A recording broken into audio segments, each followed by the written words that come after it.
네, 한동대 국제지역학과 박원균 교수님 나와 계십니다. 좀 이모저모 자세하게 여쭤보죠. 어서 오십시오. 네, 안녕하세요. 예, 아홉 번째 회담이었고 예정 시간을 넘겨서 65분 동안 대화를 나눴습니다. 네. 한미 정상회담 총평을 하신다면요. 보통 정상회담은 이제 두 가지로 우리가 볼 수 있죠. 예. 말 그대로 정상 간의 회담이니까 얼마나 형식적으로 잘 됐느냐고, 또 하나는 이제 내용도 물론 중요하지 않겠습니까? 예. 트럼프 대통령 등장해서 이 형식이 중요해진 것이 트럼프 대통령이 워낙 돌발 행위를 많이 합니다. 예. 그러니까 지난 4월 11일 한미 그 정상회담이 있었죠, 워싱턴. 그때도 뭐 우리가 사전에 전혀 계획되지 않았는데 기자들을 불러다가 계속 얘기를 하는 바람에 예. 전체적으로 정상회담 시간이 매우 줄어드는 이제 그런 일종의 어려움이 있었고요. 예. 그럼 꼭 문 대통령뿐만 아니라 전 세계의 이 정상을 상대로 굉장히 돌출 행위, 이상한 행동을 좀 많이 했었죠. 그런 면에서 보면 이번에는 뭐 그런 거 전혀 없었고, 더불어서 트럼프 대통령이 또 문 대통령의 숙소까지도 찾아왔고 예. 시간도 충분히 가졌다. 그래서 형식적으로는 뭐 상당히 괜찮은 평을 줄 수 있다라고 판단이 되고요. 예. 근데 뭐 내용적인 측면에서도 뭐 저는 제가 기도했던 그리고 예상했던 정도 수준이었다라고 생각을 합니다. 예, 그렇군요. 하나하나 살펴보겠습니다. 지금 교수님께서 짚어주신 트럼프 대통령이 문재인 대통령의 숙소에 찾아온 부분, 이게 굉장히 또 이례적이라고 하는데 어떤 의미가 있을까요? 보통 의전은 쌍방향적으로 해야 예. 되죠. 서로 호혜적으로 한번 하면 저렇게 하고 이제 그런 방향인데, 보통 뭐 미국 대통령이기 때문에 뉴욕 같은 경우, 워싱턴일 경우에는 좀 다르지만 뉴욕 같은 경우 왔을 경우에 여러 가지 의전이나 경호 같은 걸 이유로 예. 그 트럼프 대통령이 있는 쪽 그 호텔로 이제 외국 정상들이 보통 갑니다. 근데 문 대통령이 있는데 왔다라는 거는 어느 정도 의전에서 분명히 배려를 한 모습은 있고요. 말씀드린 것처럼 또 그 원래 예정됐던 시간보다도 더 많은 시간을 얘기했고, 예. 지금 화면에도 나옵니다만 뭐 전체적으로 흐름이 굉장히 자연스럽고 또 뭐 사실 쥐소미아 때문에 한미 간에 약간의 갈등의 모습이 있었는데 뭐 그런 모습들은 느껴지지 않았습니다. 예, 지소미아 부분 때문에 종료 결정 이후에 좀 한미 동맹의 균열을 우려하는 목소리가 조금 있었던 것도 사실입니다. 이런 우려가 좀 불식됐다고 보십니까? 뭐 저는 트럼프 대통령이 쥐소미아에 대해서는 이 정도의 반응을 보일 거라고 예상을 했습니다. 왜냐하면 그런가요? 쥐소미아에 예. 대한 그 한국 정부가 종료한 것에 대해서 미국 국무부나 국방부는 굉장히 거친 반응이 나왔었죠. 예. 근데 트럼프 대통령만 아무런 얘기가 없었습니다. 예. 딱 한마디 얘기한 게 뭐 본인은 문 대통령과의 관계가 좋다. 그리고 두고 보자. 뭐 그렇게 얘기를 했거든요. 예. 그거는 이제 트럼프 대통령이 워낙 대외 정책 운용을 하는 것이 손익 계산이 빠른 사람이기 때문에 예. 쥐소미아를 한국이 종료한 것을 따라서 미국이 어떤 여기서 이득을 얻을 수 있는가, 아마 그런 계산을 좀 했다라고 생각이 되고요. 오늘 그 내용 중에도 그런 부분이 암시되는 그런 또 뭐 그 정상 간의 대화 내용도 있었다라고 생각을 합니다. 예. 자, 그럼 이번에는 북한 비핵화 부분을 좀 말씀을 나눠보도록 하겠습니다. 사실 두 나라 정상이 공감대를 형성한 부분은 지금이 한반도 비핵화 그리고 평화 구축의 가장 좋은 기회다라는 데는 공감을 하는 것 같습니다. 그리고 일전에 이제 북한이 얘기를 했던 새로운 방식, 또 트럼프 대통령이 화답을 했던 그 새로운 방식, 이것에 대한 구체적인 얘기는 없지 않았나라는 생각이 드는데 어떻게 보시는지요? 지금이 매우 중요한 시기다라는 예. 것에는 이제 다들 동의를 하죠. 또 특히 김정은 위원장이 일종의 연말까지를 시한으로 못 받고 그때까지 예. 분명히 뭔가가 결말이 나야 되고, 그렇지 않으면 내년에 우리가 뭐 확실히 모르겠습니다만 새로운 길을 모색하겠다라고 얘기를 했고요. 예. 말씀하신 어떤 새로운 방법에 대해서는 구체적인 얘기가 안 나올 것으로 예상을 했습니다. 왜냐하면 앞으로 실무 협상이 북미 간에 지금 예정이 돼 있고 예. 뭐 저는 이거 개최될 거라고 생각을 하거든요. 이제 그렇기 전에는, 지금 실무 협상 전에는 사실 북한과 미국이 서로 간의 협상력을 최대화하는 그런 또 여러 가지 필요가 있거든요. 예. 그래서 지금 나오는 그 매체에서 보도들을 보면 미국도 마찬가지고 특히 북한도 계속 미국을 일종의 압박을 하는 거죠. 새로운 방법을 갖고 나와라. 거기에 대해서 미국은 창의적인 방법이 또 필요하다. 이제 그렇기 때문에 이번 그 한미 정상회담에서 미리 한미가 뭔가 북한한테 긍정적인 메시지를 지금 줄 필요는 없었다. 그래서 원칙 차원에서 얘기를 하고 예. 실무 협상을 통해서 협상을 해야 되니까 예. 이 정도 수준의 발언으로 나올 것이다라고 어느 정도는 예상을 했었습니다. 혹시 그 사실 트럼프 대통령이 뭔가 리비아 모델을 언급했었던 존 볼턴 국가안보보좌관을 경질하지 않았습니까? 그 이후에 나온 카드는 없는데 예상해 본다면 어느 정도가 있을까요? 뭐 그것이 일종의 새로운 방법이다라고 트럼프 대통령은 인지를 하고 있다라고 생각이 되고요. 예. 뭐 리비아 카드라는 것이 일단 북한을 비롯해서 대해서 먼저 핵을 다 포기한 후에 일종의 상응 조치를 주는 것인데 예. 뭐 예외적인 상황이긴 합니다. 볼튼 보좌관이 그런 얘기를 했던 거. 이 이후에 미국이 그렇게는 접근하지는 않고요. 나름대로 북한이 의미 있는 그 비핵화 조치를 하면 거기에 따라서 또 뭐 일종의 상응 조치를 준다. 이번엔 상응 조치에 조금 더 방점이 찍혀 있는 것은 사실이고요.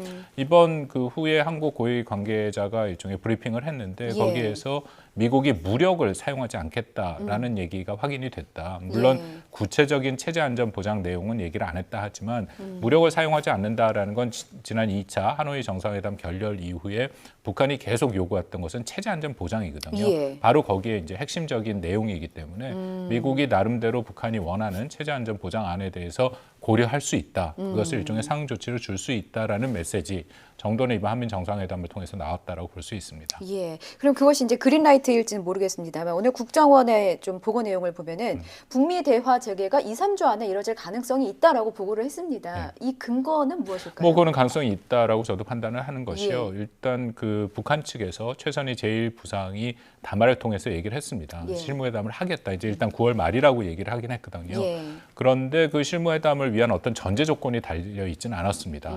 물론 뭐 미국한테 요구하는 것은 있었죠. 새로운 방안을 갖고 오고 지난 2차 하노이 같은 그런 방안으로는 안 된다. 그렇지만 그런 방안을 갖고 와야 회담을 한다는 것이 아니라 예. 회담에서 그런 내용을 한번 논의해보자. 그래서 원래는 뭐 이번 주 정도로 예상을 했는데 지금 예. 한미 정상회담이 좀 갑자기 잡힌 그런 또 이유도 있고요. 아마 28일인가에 북한이 유엔 연설이 잡혀 있습니다. 예. 그 이후가 되면 아마 10월 초 정도의 실무회담은 뭐 열릴 가능성이 매우 높다라고 생각을 합니다. 그러면 연내에 북미 정상회담 가능성도 한번. 그거는 참 어려운 상황인데요. 예. 일단 북한과 미국이 이번 실무회담에 매우 큰 비중을 두고 있는 것은 사실입니다. 이번 회담이 잘 돼야 또 실무회담이 한 번으로 모든 것이 결정되는 것은 아니거든요. 그러니까 이번 실무회담에 우리가 주목해야 할 것은 예. 어떤 합의가 나오느냐보다는 이 실무회담이 앞으로 어떻게 또 계속 진행될 것인가, 계속 진행될 수 있을 것인가, 이제 그것이 핵심적인 관건이 될 거고요. 예. 그것을 통해서 북미 간에 뭔가 협의가 잘 된다면 그런 전제하에 그렇다면 이제 3차 북미 정상회담은 가능성이 있습니다. 다만 북한도 조금 다른 접근을 하고 있는 것이 북한 예. 매체에서도 명확히 얘기를 했습니다. 지난 2차 하노이 회담 때는 실무회담이 충분히 준비가 안 됐기 때문에 뭐 일종의 정상 간의談판을 하려다 실패한 거 아닙니까? 예. 그러니까 북한도 이번에는 실무회담을 통해서 거의 모든 것들이 다 결정이 되고 마지막으로 수표, 자신들이 사인하는 형태가 됐을 예. 때 북미 정상회담을 한다라고 얘기를 했고 트럼프 대통령도 비슷한 입장입니다. 준비가 예. 다 돼야지 3차 북미 정상회담을 한다. 그렇게 얘기를 하고 있죠. 예. 지금 교수님과 말씀 나누는 중에 저희가 중요한 속보가 들어와서요. 이 소식 전하고 가겠습니다.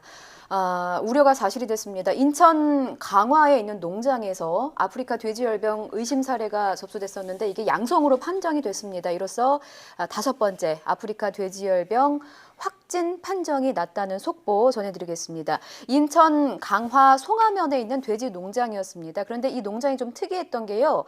농장주가 의심 신고, 그러니까 돼지에게서 이상 증상이 발견돼서 농장주가 의심 신고를 한 것이 아니고 방역 당국이 예찰 검사를 하던 중에 1차 체열 검사에서 양성 반응이 나왔고 이거 정밀 검사를 한 결과 지금 확진 판정이 난 것입니다. 예찰 검사에서 1차 체열 검사에서 양성 반응이 나오면서 농식품부는 초동 방역팀을 투입을 했고 이동 통제 그리고 방역 조치가 지금 이루어지고 있는 상황입니다. 다시 한번 속보 전해드리겠습니다. 아프리카 돼지열병 5번째 확진 판정이 났습니다. 인천 강화 송해면에 있는 돼지 농장입니다. 잠시 후에 저희가 전문가가 나올 텐데요. 이 소식 포함해서 아프리카 돼지열병 확산 뉴스 다시 한번 짚어보도록 하겠습니다. 우려가 정말 큽니다. 글쎄 말입니다. 예. 예. 계속해서 조금 이제 김정은 위원장의 행보를 좀 분석을 해보겠습니다. 이게 국정원의 예상이긴 한데요. 뭐 교수님께서 생각하시는 게 11월에 부산에서 한 아세안 특별 정상회담이 열리는데 여기에 김정은 위원장이 참석할 가능성도 있다라는 깜짝 발언이 나왔습니다. 어떻게 평가하시는지요? 뭐 그렇게 쉽지는 않을 것 같습니다. 그러기 위해서 많은 전제가 충족이 돼야 되는데요. 예. 일단 10월 달에 실무협상이 예정대로 열려야 되고 예. 또 실무협상이 한 번뿐만 아니라 계속되는 실무협상에서 뭔가 협의가 도출돼서 거의 합의에 이르러야 되고요. 예. 물론 3차 북미 정상회담이 반드시 돼야 그 후에 김정은 위원장이 11월 달에 부산으로 올 수 있는 것은 아닙니다. 예. 그럼에도 거의 북미 간의 합의가 이뤄진 상태가 와야 그 다음에 북한이 한국과의 관계를 다시 정상화할 가능성이 있거든요. 그러니까 말씀드린 것처럼 굉장히 많은 전제가 있어야 되고 그리고 예. 사실상 시간이 그렇게 많지는 않습니다. 북한과의 이 북한 비핵화 문제는 굉장히 복잡한 문제이기 때문에 실무 협상이 한두 번 갖고 안 되고 이번에는 뭔가 결과를 하려면 상당한 시간이 필요하거든요. 여전히 북한과 미국 사이에 입장차도 있고 뭐 그렇게 되기를 바라는 정부의 입장은 있지만 글쎄요, 뭐 제가 틀릴 수도 있습니다. 예. 근데 현실적으로 특히 이제 이게 국정원에서 나온 거니까 제가 갖지 않은 어떤 정보를 갖고 얘기를 할 수도 있지만 제 판단에는 뭐 녹록하지는 않을 것이라고 생각합니다.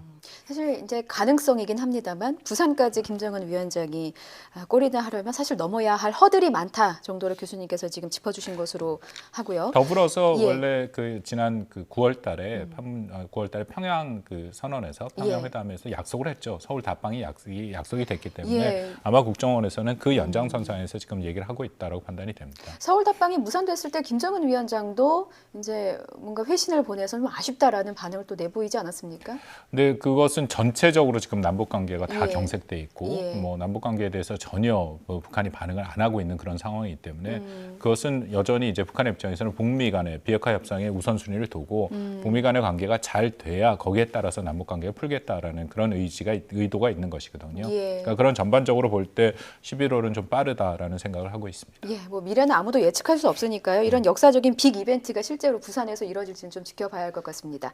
자, 그런가 하면 트럼프 대통령의 발언, 아까 좀 언급해 주신 부분이기도 한데요. 내가 대통령이 아니었다면 우리는 북한과 전쟁을 벌이고 있을 수도 있다라는 발언이 또 나와서 이게 화제가 되고 있습니다. 좀 해석을 해 주셔야겠습니다. 뭐 사실 이번 처음은 아니고요. 예. 트럼프 대통령이 이런 발언을 굉장히 많이 하죠. 특히 본인의 이제 재선을 위한 유세를 가면 늘 이런 얘기를 합니다. 자기가 예. 대통령이 아니었고 특히 이전에 오바마 행정부를 비판을 하면서 예. 그랬다면은 벌써 전쟁이 났을 것이다. 자기가 김정은 위원장과의 좋은 관계를 통해서 또 협상을 잘했기 때문에 북한과의 관계가 지금 좋다라고 얘기를 하죠. 예. 뭐 트럼프 대통령의 일관적인 메시지입니다. 이것은 일종의 대내용, 그러니까 미국 국내용으로 보시면 되고요.